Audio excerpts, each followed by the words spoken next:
Injil Yohanes pasal yang ke-14.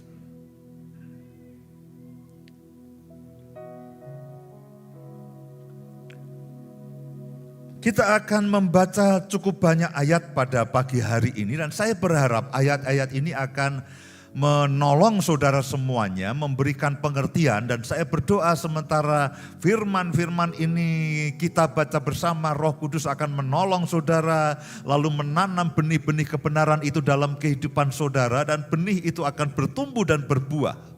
Benih itu akan bertumbuh dan berbuah. Nah, kalau saudara baca pasal-pasal sebelumnya, pasal 12 dan pasal 13, itu Yesus mulai menceritakan kepada murid-muridnya bahwa dia akan mengalami kematian. Kalau saudara baca di dalam Yohanes pasal yang ke-12, itu Yesus mulai mengisyaratkan, mulai menceritakan bahwa hanya masalah waktu, lalu Yesus itu akan mengalami kematian dan akan kembali kepada Bapa. Akan dibangkitkan lalu naik surga dan kembali kepada Bapa. Nah, pada waktu itu murid-murid belum mengerti sepenuhnya, tapi isyarat dan tanda dan bahwa Yesus mulai membicarakan bahwa satu waktu Yesus itu akan meninggalkan mereka. Yesus itu akan mati, disalibkan dan lalu meninggalkan mereka.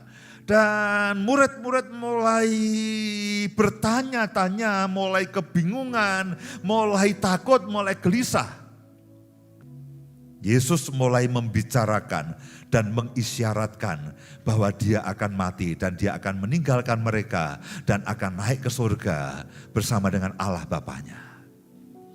Nah, ayat pasal 14 ini, ayat-ayat yang ada di dalam pasal ke-14 ini, itu Yesus mulai menjawab ketakutan dan keraguan mereka.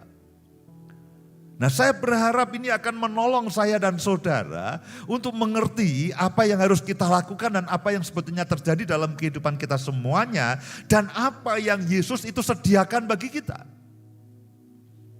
Ayat yang pertama, janganlah gelisah hatimu.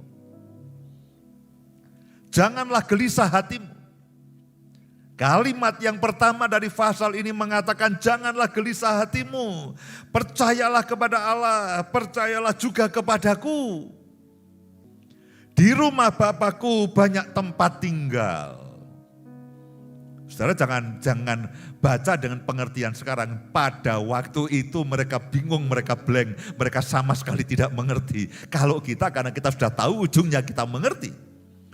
Jika tidak demikian tentu aku mengatakannya kepadamu sebab aku pergi ke situ untuk menyediakan tempat bagimu. Dan apabila aku telah pergi ke situ dan telah menyediakan tempat bagimu, aku akan datang kembali dan membawa kamu ke tempatku. Ini adalah hari pengangkatan untuk saudara dan saya, supaya di tempat di mana aku berada, kamu pun berada. Dan kemana aku pergi, kamu tahu jalan ke situ. Yesus akan pergi kepada Bapa dan dikatakan kamu akan tahu jalan ke situ. Blank mereka tidak mengerti jalannya kemana, jalan apa Tuhan. Itu ke timur, ke barat, ke utara, ke selatan, lewat Yudea atau lewat Samaria atau mana, mereka betul-betul tidak paham sama sekali. Berterima kasihlah kepada Thomas. Kata Thomas kepada Yesus, Tuhan, kami tidak tahu kemana engkau pergi, jadi bagaimana kami tahu jalan ke situ? Berterima kasihlah kepada si peragu Thomas ini. Karena dia jujur. Tuhan katakan, kamu tahu jalan ke situ. Thomas katakan, loh kamu mau kemana? Kami tidak tahu kemana engkau akan pergi, apalagi jalannya. Hampir setiap saat ketika saya harus memutuskan sesuatu, ketika saya menghadapi sesuatu, saya selalu terbersih dengan yang namanya kebingungan itu. Dengan keraguan, dengan kegamangan, dengan situasi yang tidak menentu. Bukankah itu situasi yang juga kita alami? Dan kalau saudara juga, Pak, saya juga begitu. Acap kali saya bingung, berterima kasihlah kepada Thomas. Karena hampir tidak ada orang yang memfavoritkan Thomas. Padahal paling mirip dengan saudara dan saya adalah Thomas. Dia jujur, Tuhan, kami tidak tahu kemana Engkau akan pergi. Bagaimana kami tahu jalan ke sana?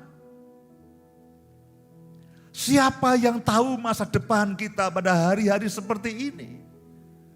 Di suatu situasi pandemi yang tidak menentu seperti ini, kesehatan, sosial, ekonomi, politik, semuanya sampai pada titik yang praktis tidak bisa diandalkan, praktis tidak ada kepastiannya, belum dengan masalah bencana alam, dengan kelaparan yang mengancam, dengan resesi yang mungkin juga masih berlanjut. Sejauh yang saya bisa temui, praktis hampir setiap orang mengatakan, aku tidak tahu ini dunia akan kemana. Lalu bagaimana aku bisa mempersiapkan sesuatu. Kalau aku tidak tahu situasi dan keadaan masa depan bagaimana, aku bisa menentukan langkah-langkah kehidupanku persis seperti Thomas. Dan yang saya suka adalah, lalu Yesus itu menjawab apa yang menjadi keraguan, apa yang menjadi kebingungan Thomas. Mari baca ayat berikutnya. Kata Thomas kepadanya, Tuhan, kami tidak tahu kemana Engkau pergi, jadi bagaimana kami tahu jalan ke situ? Kata Yesus kepadanya, akulah jalan dan kebenaran dan hidup. Seandainya Thomas tidak bertanya, ayat ini tidak muncul. Salah satu ayat yang paling terkenal, salah satu ayat yang sering kita gunakan itu merupakan jawaban dari keraguan Thomas. Bukankah ini ayat yang kita selalu katakan, Tuhan, Engkaulah jalan kebenaran dan hidup, melalui Engkaulah kami ketemu bersama-sama dengan Bapa.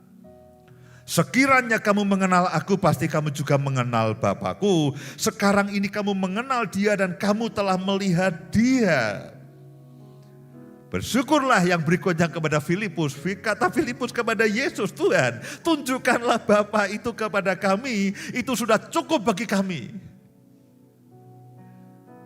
Bersyukurlah kepada dua orang ini yang akhirnya memancing pewahyuan dan jawaban dari Yesus yang juga merupakan jawaban untuk saudara dan saya.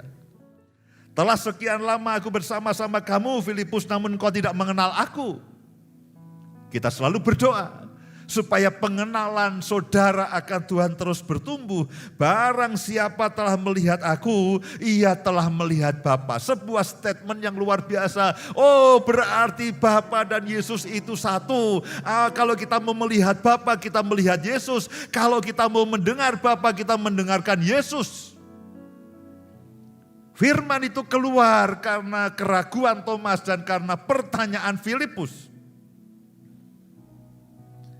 Barang siapa telah melihat aku, ia telah melihat Bapa. Bagaimana engkau berkata, tunjukkanlah Bapa itu kepada kami. Tidak percayakah engkau bahwa aku di dalam Bapa dan Bapa di dalam aku? Apa yang aku katakan kepadamu tidak aku katakan dari diriku sendiri. Tetapi Bapa yang diam di dalam aku, dialah yang melakukan pekerjaannya. Dialah yang melakukan pekerjaannya. Ini statement firman yang luar biasa. Jawaban yang luar biasa bahwa Yesus dan Bapa itu adalah satu. Apa yang Yesus lakukan, apa yang Yesus katakan, itu adalah yang ingin dilakukan yang ada di dalam hati Bapa. Dialah, Bapa itulah yang melakukan pekerjaannya. Itu kata Yesus. Percayalah kepadaku bahwa aku di dalam Bapa dan Bapa di dalam aku, atau setidak-tidaknya percayalah karena pekerjaan-pekerjaan itu sendiri. Aku berkata kepadamu, sesungguhnya barang siapa percaya kepadaku, ia akan melakukan juga pekerjaan-pekerjaan yang aku lakukan. Prinsipnya seperti Bapa melakukan pekerjaannya lewat dan di dalam Yesus. Yesus melakukan pekerjaannya lewat dan di dalam saudara. Itu prinsipnya. Kalau saudara melakukan pekerjaanmu sendiri untuk Tuhan, saudara tidak akan sampai. Yang benar adalah Tuhan. Yesus dan Roh Kudus itu melakukan pekerjaannya, mengekspresikan pekerjaannya lewat hidup saudara dan saya. Saudara dan saya hanyalah hamba yang melakukan apa yang harus dilakukan, alat yang menggerakkan atau melakukan sesuatu seperti yang dimaui oleh pemegang alat itu. Saudara dan saya adalah alat dan hamba. Seperti Yesus mengatakan, yang aku katakan, yang aku lakukan itu asalnya dari Bapa. Aku melihat Bapa melakukannya dan mengatakan, dan itu yang aku lakukan dan itu yang aku katakan. Dan dia katakan aku dan Bapa adalah satu. Saudara dan Yesus adalah satu. Setiap kali saudara makan dan minum perjamuan dikatakan Yesus di dalam kita dan kita di dalam Yesus. Bapa di dalam kita. Bukankah itu sebuah fakta kebenaran yang sangat ajaib? Dan saya berharap kebenaran ini akan tertanam dan bertumbuh dalam kehidupan saudara. Ayat-ayat yang ajaib dimulai dari keraguan dan pertanyaan daripada Thomas dan Filipus. Ayat 12. Aku berkata kepadamu, sesungguhnya barang siapa percaya kepadaku, ia akan melakukan juga pekerjaan-pekerjaan yang aku lakukan, bahkan pekerjaan yang lebih besar daripada itu, sebab aku pergi kepada Bapa, dan apa juga yang kamu minta dalam namaku, aku akan melakukannya, supaya Bapa dipermuliakan di dalam Anak. Jika kamu meminta sesuatu kepadaku dalam namaku, aku akan melakukannya. Ini ayat-ayat yang ajaib dan luar biasa.